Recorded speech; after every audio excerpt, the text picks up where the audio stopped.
Good day everyone, and today we're going to be talking about Ludwig van Beethoven. Now, I doubt this needs to be said, but Beethoven was one of the most prominent and pivotal figures in the history of classical music and the history of music in general. His music is still played today and remains some of the most emotive, expressive and moving music written till date. He is often regarded as the most skillful musician and composer of his time and arguably of all time. In addition to being extremely skillful and a musical genius, he was also extremely influential in the work that he did, because he was the main person who transitioned classical music from the classical period, from classicism to the romantic period, from classicism to romanticism. This change was very important, and he was the one who led the charge, and then he permanently reshaped the way music meant. Its purpose changed, its audience changed, and the way composers wrote music changed completely after Beethoven appeared. And he inspired multiple composers after him, like Wagner, like Liszt, like Chopin, like Brahms, and he set the stage for them. He made music more accessible and made it about emotions rather than a simple form of entertainment. But we'll be getting into all of that. So in this video, I thought we'd break down his life. We'd break down some of his most notable works, his pieces. I thought we'd break down his music in general and talk about what makes it so special. Why is Beethoven's music so special, and why do we regard him amongst the why is he so much immortalized amongst the greats in classical music history, like Mozart and Bach? Why is he up there? I thought we discussed that. So first I want to talk about his life. We're going to be going in chronological order, because as I said, he was a lot about emotion, and his emotions of course affected by what was going on in his life at the period in time. So we'll go through his life, see what things affected him, see what periods in his life existed, what he wrote in those periods, and how his life may have affected what he wrote in those specific periods. So that being said, let's begin. So Beethoven was born in Bonn, Germany in December of 1770. And his grandfather was already a very, very famous composer and musician locally in Bonn. And he served as great inspiration for Beethoven while growing up, as many of you know, as he pursued a musical career. His father, on the other hand, was different, however. Beethoven's father was a mediocre court musician. However, he did have high hopes for Beethoven and wanted him to become a prolific composer and musician. Unfortunately, Beethoven's father was an abusive alcoholic. So he forced Beethoven to pick up the violin and the piano at a very, very early age, and was abusive in the way that he abused Beethoven in large quantities when he taught it. Especially when Beethoven would make a mistake while practicing, he would be abused quite a lot. And this very harsh and abusive attitude that his father had towards Beethoven was like it changed his personality for the worse, as he grew up a very shy and eccentric child. Now, another thing to be mentioned is, for better or for worse, Beethoven still was essentially a musical genius, but he picked up the instruments very easily, very quickly, and it was very clear very early on that he had quite a few talents. And this gave his father the idea of trying to market this. So he remembered Leopold Mozart in particular. That's the father of Wolfgang, nowadays Mozart, and he made a lot of money by showing off Wolfgang's skills as a prodigy. And Leopold and Beethoven's father tried to do the same thing. So he tried to set up concerts for Beethoven where he'd do a recital, and he would lie about Beethoven's age. He was actually 11, but he would pass him off as 9, and just to make it more impressive and to attract more customers. Now, at the time, people thought Beethoven's recitals were, impressive, but he was touted as no Mozart. And this marketing idea that his father had brought up quickly collapsed, which made him quite angry. Regardless of whatever amount of harshness that his father put on Beethoven, he, in addition to having great skills in music, he was also passionate about music, and that's something that would be unlikely if you had a parent like Beethoven did.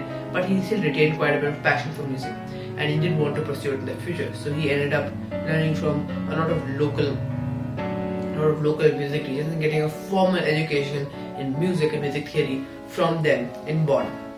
Now, when Beethoven was about 15 to 16 years old, he tried to move to Vienna momentarily to meet Mozart and try to become his disciple. Now, there's some controversy over whether they actually met or not, but one popular prevailing theory suggests that they did meet, and then Mozart said wonderful things about him after hearing him in a recital and told everyone in the room that watch out, this guy is going to become big. Alright, our friend Wolfgang was.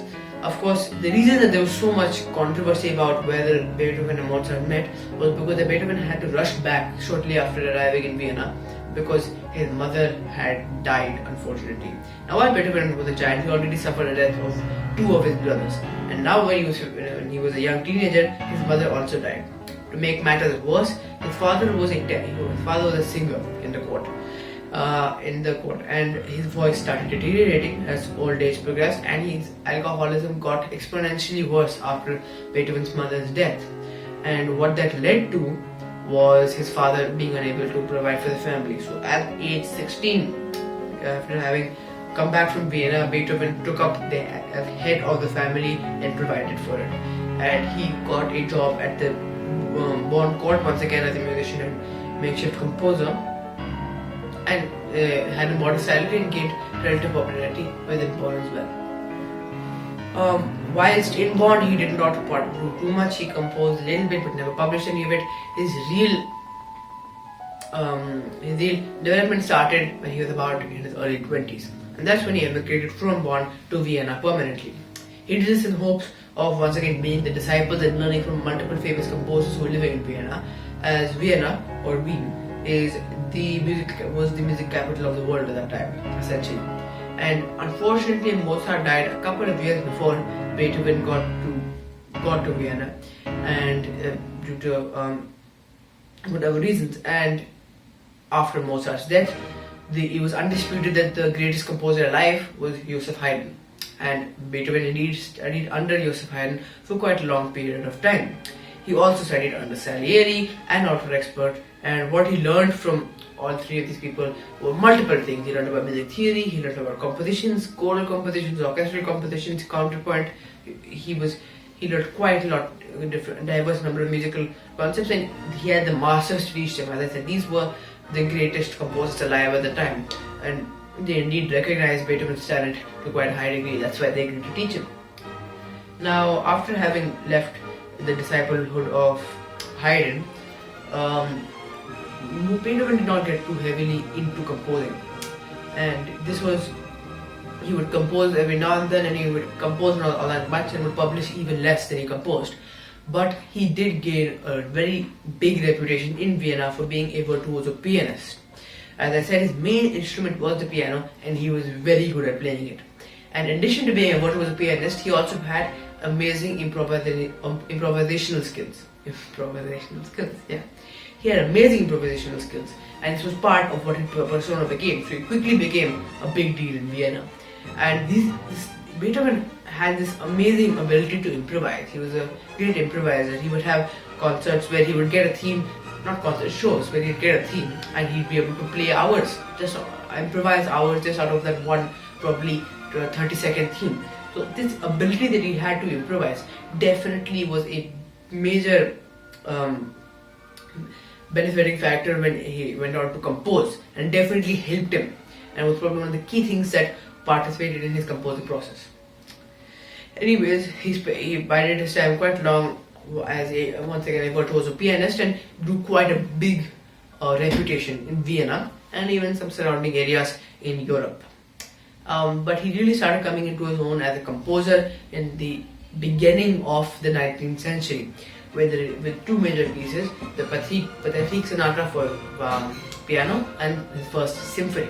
And the Pathetic Sonata is one of his most famous works till date. It is a must-learn for nearly all piano students, and it's a really emotive and beautiful piece of work. It's a sonata for piano, and he wrote this in 1798, just before the 1800s started, and that helped him come to the public eye. But what really helped him come to the public eye was his first symphony. Now, it was about time that Beethoven attempted a symphony, which at the time and still today is probably the biggest form of the grandest classical form that there is, and the biggest form of expression that you can have is probably a symphony, and he attempted his first symphony, and he in the year 1800 and performed it and premiered it. And while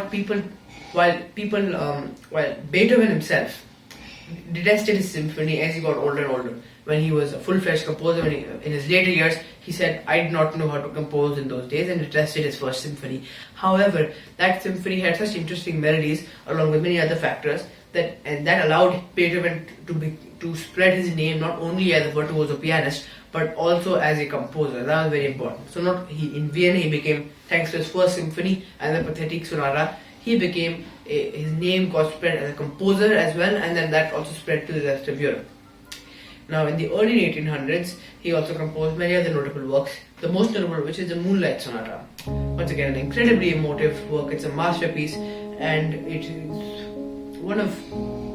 it's composed in the very early stages in Beethoven's composing career, and yet it is still played till date everywhere. It is known by everyone. Once again, considered a must-learn for most piano students.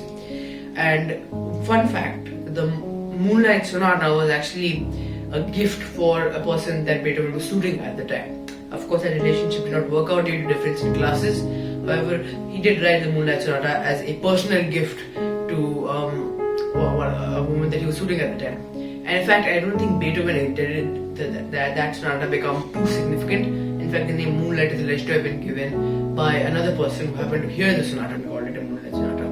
But nevertheless, it remains one of his most recognizable works till date. And then we reach 1803, and this is a very, very important period from multiple different aspects. Firstly, this is when Beethoven notices that he's starting to lose his hearing. I'm sure we all remember and love Beethoven right now as the deaf composer, but we don't realize that he started to lose his hearing very, very early on in his life, and that was around 1803. It's when he initially starting to notice that his hearing was not perfect and he was starting to deteriorate. Now, at this period in time, he did not take it too seriously. He was initially in denial and then acknowledged it. However, at this period in time, he thought that it would either stop deteriorating. There was hope, a very large hope that it would stop deteriorating, or that there'd be a cure for it, and maybe it was an infection and it would go away and he would gain his hearing back again. But given all of this, his doctor recommended he go to a country place in Austria known as Heiligenstadt. And so he moved to Heiligenstadt, and that is where he composed and premiered he composed his third symphony, the Eroica. And this symphony is an incredibly important piece of music for multiple reasons. Of course, it's an incredibly notable piece of music in terms of in terms of its scale, in terms of the music itself. It's a brilliant piece of work, and it's really long. But why it's so important is it marks the shift between classicism and romanticism. And this is what I was talking about in the beginning. Beethoven was the one who created the romantic movement. Beethoven and Schubert mostly were attributed a part of the romantic movement coming to fruition to Schubert as well. But it was mainly Beethoven who began the romantic movement.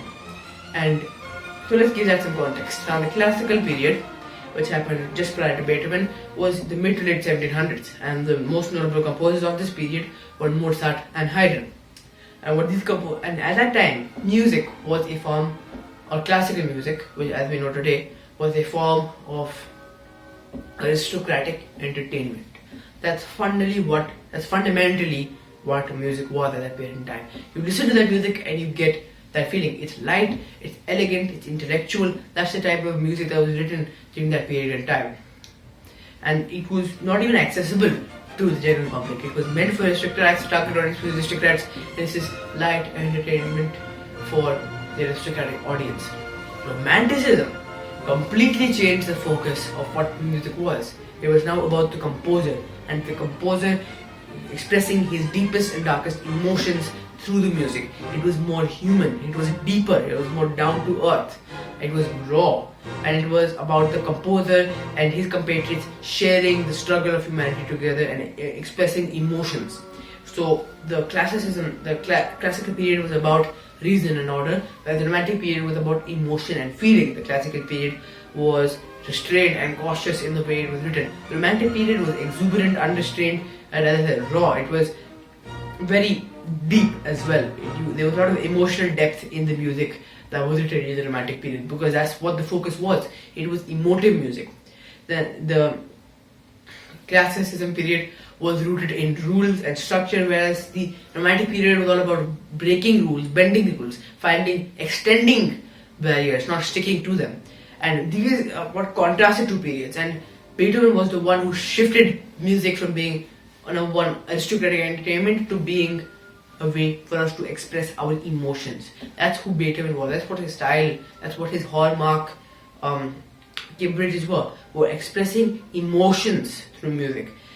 That's why music is expressive, emotive. That's why Romantic period music is beloved even today, because it is relatable and it incites such strong feelings within us that we want to listen to it more. And Beethoven was no aristocrat. He was not an aristocrat. And that's why he felt he needed to make this change in the music. And he didn't consciously try to start a movement. This was him writing what he wanted to write, and he was about passion and drama and emotion. And just because he was the new Mozart, he was the biggest composer at that period in time, and so many people followed after him and looked up to him and looked at him as the future of music. And his style, the change he wanted to bring about for his own music became a complete movement. It was not that he was trying to inspire a movement in the form of the Romantic period, but through his actions and through his popularity and through his status, his music became a movement, which we call the Romantic movement today.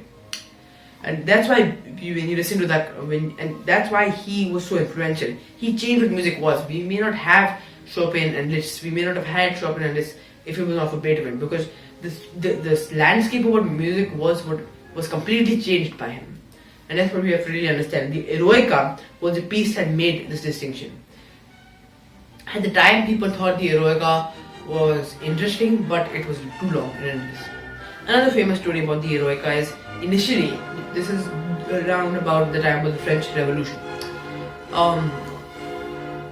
Napoleon Bonaparte, Beethoven thought that initially that he was a hero because he deposed the monarchy and dedicated the Eroica to Mr. Napoleon. However, then he learned that Napoleon crowned himself king, crowned himself emperor of France, and having heard this, he is said to have violently scratched out the title that was in favor of Mr. Bonaparte, and he revoked his dedication to Napoleon. That being said, his Third Symphony is an incredibly important piece, not only in terms of the music itself, but in terms of what it represents in classical music and the bound it creates. And going forward, his music only became more expressive, more emotive, and more sophisticated. Then the few years that followed, 1804, 1805, 1806, 1807, these years were when this is the middle chapter in his life, and he continued to compose and turned out at a very fast rate, and composed many notable works. Some of these works include the Kreutzer Sonata for piano and violin, amazing piece, one of my personal favorites. Fidelio, his one and only opera in its final version. His violin concerto, which is well known amongst all violinists, and the Appassionata Sonata for violin. The Appassionata Sonata for piano. So that's the Appassionata stands alongside the Pathetique in Moonlight. He wrote, of course, a lot for piano because that was his instrument. The Appassionata, you have to listen to it to understand just how different it was for that period in time, and really how amazing it really is. It's also quite a bit of as a professional pianist, another must learn the Appassionata Sonata. And then we come to 1808, and hopefully you see that I have not been stressing Beethoven's deafness all that much. And as I said, that's because around the time when he wrote his Third Symphony in Heiligenstadt, he was not coming to terms. He was either in denial or he was hopeful that it will go away. He acknowledged it. So the Third Symphony was an acknowledgement of his deafness. Whereas when we come to the year 1808, with his Fifth Symphony, we then come to realize he comes to terms with the fact that he's going deaf. And now I want to put things into perspective. Beethoven's childhood, as I mentioned, was terrible. He had an abusive father, he was shy and eccentric, two of his brothers died, his mother died, his father, the drinking problem became worse, he had to pick up the family, the entire responsibility of the family at age 16. So his childhood was terrible. His adult life was not much better. He was very antisocial because he had a very crabby personality. He tried to get married multiple times, failed. He was lonely and melancholic, and his entire social life was almost non-existent. And he had very few friends, very few long-lasting friends, very few, and very few people to be with him in Vienna. So what I'm trying to illustrate here is that, and he didn't have a very nice life at all. And what I'm trying to illustrate here is that nothing was going for this guy. Like, he did not have much going for him. He was not living a very happy life. The only thing that was going this guy's way was music. That was the only thing that was going for him. That's the only thing he was good at. That's the only source of joy that existed in his life. That's the only thing that was going for him. And then he started to go deaf.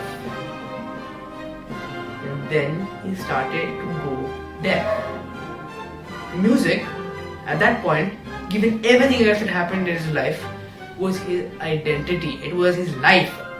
He did not have much else besides music. And now he was starting to lose that too. It felt like he's losing his life, his identity, his reason for living was music, and he started to lose that. He started to lose the ability to hear music, and now we recognize Beethoven as this genius composer who could compose even while he was deaf. But he didn't know that back then. This was a very real possibility that he would not be able to compose. So he was losing his life, and when around about the 5th symphony, he understands that, okay, my hearing has already deteriorated a lot and it's not going to stop. It's accelerating in its deterioration, and I'm inevitably going to go deaf, and there's no way to stop it. He's told that by the doctors, and that's what he comes to terms with. And once again, it feels he's losing the only thing that brought him joy in his life. And when in Heiligenstadt, he wrote a famous letter called the Heiligenstadt Testament. Now, this was a letter that was addressed originally to his brothers. However, it never got posted, probably because Beethoven didn't want to have it posted. However, it was discovered after he died. I would like to read out a passage from the Heiligenstadt Testament. O you men who think or say that I am malevolent, stubborn, or misanthropic, how greatly do you wrong me. You do not know the secret cause which makes me seem that way to you, and I would have ended my life. It was only my art that ended it back.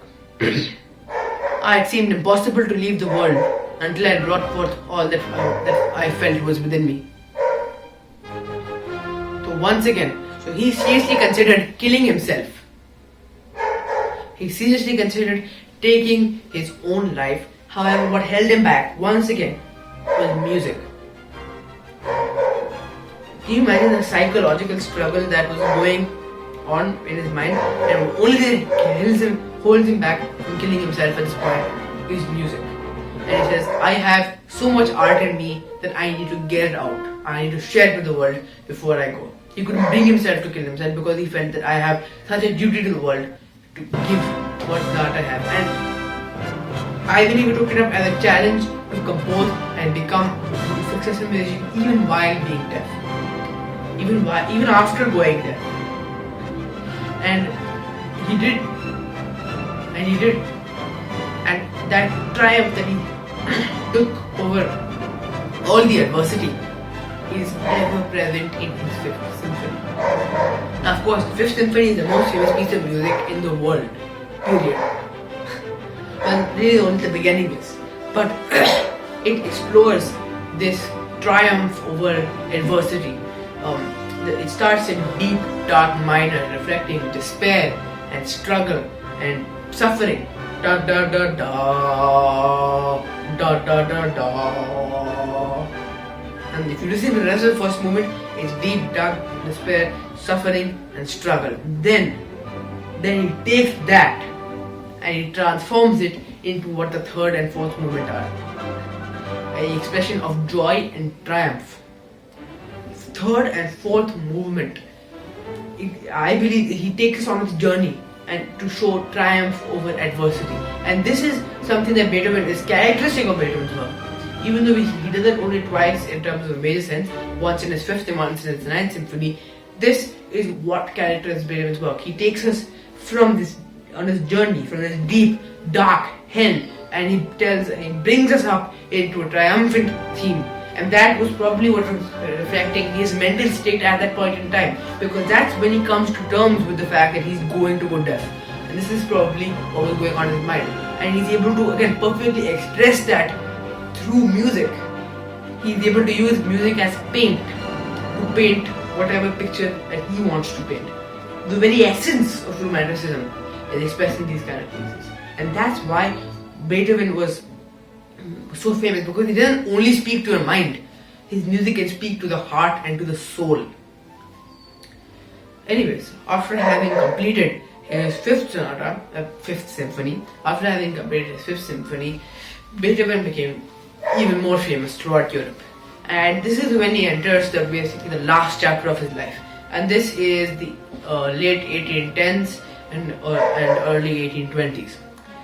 And this is where Beethoven has yet another personal crisis. So once again, his life besides music was far from great. With his health deteriorating, hearing deteriorating, you think things couldn't get much worse. But they did. His surviving brother, died. And he did not approve of his wife at all. His sister-in-law. He did not approve of his sister-in-law at all. And his brother and sister-in-law had a child, and he fought in court over custody of that child and won. And then that child ran away with the mother once again, and then they fought in court again, and Beethoven won again. It was a extremely terrible experience on all sides of the party. Because Beethoven strongly condemned the child's mother, and there was basically a long personal struggle that was going on with Beethoven during this time. And I would like to highlight at this point, Beethoven's gone deaf. In the fifth symphony I mentioned, he was going deaf. He had lost most of his hearing and he was on the way. And by 1818, he's deaf. He can't hear a thing. And it is here yet where he composes some of his best work. The Hammer Clavier Sonata is an amazing intellectual work. I won't even call it a piece of music. It is the fugue. It's a sonata which is written in the form of a fugue. That is the most restrictive musical form. One of the most restrictive musical forms.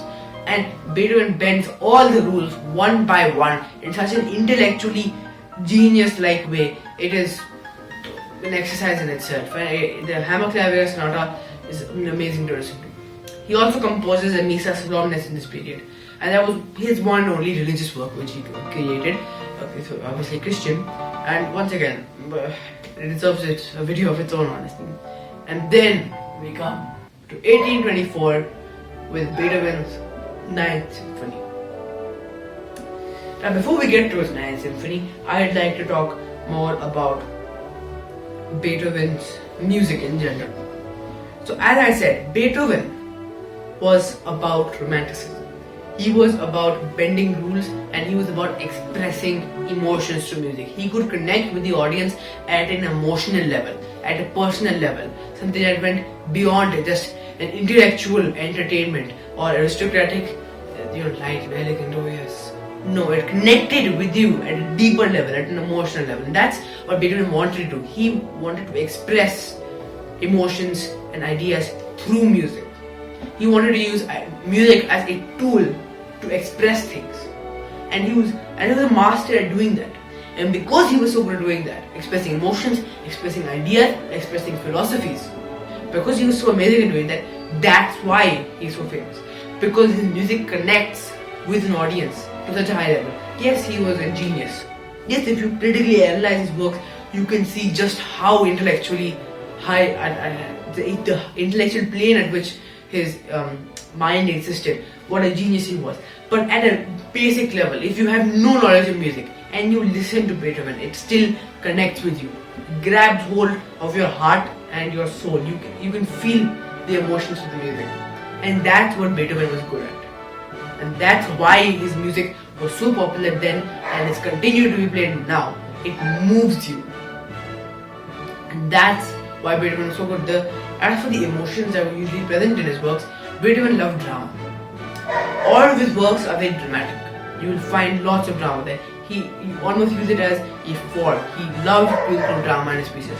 You also usually find some form of tragedy and sadness, and then you have fear, anger, despair, frustration. These are all emotions which he was very good at. This is all emotion that he felt all the time due to the multiple personal crises that I haven't even gotten into, which occurred in his life. As I said, from the moment he was born till the moment he died, his life was not that amazing. It was a lonely, melancholic existence and multiple personal crises. It was not a very nice experience, and all these emotions, however, he was able to put them into music and give that gift to the world. And one thing I haven't talked about yet is that his music, of course, I said anger, frustration, despair. His music also is he's written some of the most joyful music as well. He's also written some of the most joyful music. And that idea, that brings me to his 9th symphony. To anyone who knows about classical music, you don't need to talk about this symphony. In literature, for hundreds of years after it was written, it was referred to as the 9th, not symphony, not Beethoven's, as if that was it. It's hard to put into words. He once again writes this grand piece of epic scales. He was nothing Beethoven did. He was able to create deep music and everything, but grand music. When he wanted to, he could bring in such grand sounds which were not done before his time. As I said, if you look at classicistic music, it's elegant and restrained and cautious. It's like that. But romantic music was unrestrained, and Beethoven took full advantage of that to create some of the grandest and immense sounds ever. And he had a full orchestra to work with, so you can imagine. And the first movement already sets up this big, epic, grand scheme that he was and delivers on the promise. The first movement is the work in itself. The second movement, just to give you an idea of just how intricate this piece was. The second movement was a scherzo. Now, scherzo means a folk dance, and usually you would find the second movement in a symphony, especially a scherzo, is the shortest one, is the most generic one. It's usually not trying to tie into a specific narrative, it's just there, it's generic. The composer probably spends the least amount of time on this one, generally, right? And it's the least notable. When you hear the 5th symphony, first movement is most famous, third movement is also third and fourth movement are also quite famous, second movement not all that much. And it's meant to be short and simple and generic. Beethoven, scherzo, he splits it into 3 things: scherzo, trio, scherzo. Each scherzo is in a full sonata form, and then each subject or the exposition of the sonata form is a 5-part fugue. So a lot of technical terms there, but you can understand just how intellectually intricate and how grand this piece was. And then you come to the 4th movement, Ode to Joy. And I really don't like how this has been transformed into, you hear it everywhere. It's a student piece which you find played on virgin piano or guitar or whatever. Because it takes away from what it was at that point in time. The 4th movement of the 9th symphony is very difficult to put into words. Beethoven, I won't mention this now, had a very strong moral philosophy. He was not a very religious person. However, he didn't believe in God. He saw God in the world and the world in God. He saw God in nature and appreciated that aspect of it. And this gave him a very strong moral code. And this moral code was what he wanted to express in his final movement. It was his final sentence. His final sentence. And Wagner, when talking about the Ninth Symphony, he said many things. And one thing he said is that it's the first choral symphony. It's the first symphony to include a choir in the fourth movement. First symphony, one of the only symphonies to do so. And what happens Wagner describes it as when Beethoven does all the expression physically, humanly possible. Beethoven does all the expression through the first three movements, through his music. And then he reaches the end of what's possible through music, and that's when he resorts to using words to represent his philosophy. And that's an amazing interpretation of it. And it'd be one thing, and let me read to you a passage from Ode to Joy. Joy and brotherhood can raise us up beyond awe towards starry heights where the Godhead dwells. Among multiple things, beautiful philosophies laid out in front of us, and it would be one thing if he told it to us, but he doesn't tell it to us. He shows it to us with the immense joy you can feel in the music. There's a reason why Beethoven is regarded such high. There's a reason why his Ninth Symphony is regarded such high. When asked about it, at a certain place in Beethoven's Ninth Symphony, for example, he might feel that he is floating above the earth in a starry dome, the dream of immortality in his heart. All the stars seem to glimmer around him, and the earth seems to sink ever deeper downwards.